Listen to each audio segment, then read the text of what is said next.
La mort de Marge a plongé la famille Simpson dans la période la plus douloureuse de leur vie. Alors qu'elle sortait du supermarché, elle est tombée sur un voleur armé. Le malfaiteur a tiré et tué Marge avant de prendre la fuite. Elle s'est effondrée dans une mare de sang. Pendant ce temps, la famille, ignorante de ce drame, était tranquillement en train de regarder la télévision. Le téléphone a sonné. La police a annoncé à Homer la terrible nouvelle. Il s'est effondré au sol, en larmes. Les enfants, eux non plus, n'ont pas réussi à supporter ce choc.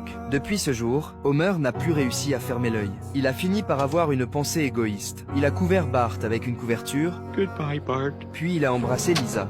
Goodbye, Lisa. La perte de Marge l'a plongé dans une profonde détresse. Il a alors décidé d'en finir avec la vie. Après avoir écrit une lettre d'adieu, il a attaché une pierre à son corps. Puis, il a pris la pierre dans ses bras et s'est dirigé vers le pont. Soudain, une voiture est arrivée à sa hauteur. Homer?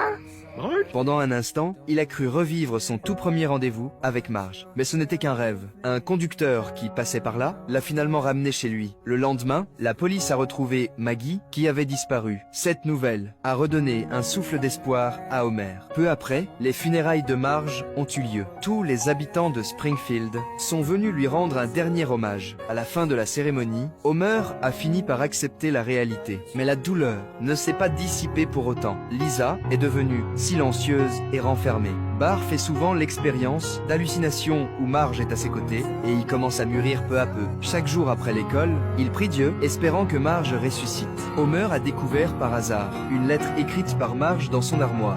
Même si elle trouvait Homer parfois peu fiable, elle n'avait jamais regretté de l'avoir épousé. C'était un cadeau qu'elle avait préparé pour lui, mais qu'elle n'avait pas eu le temps de lui lire elle-même. Alors Homer a pris une décision. Il allait devenir un bon père, il ne veut pas décevoir Marge au paradis.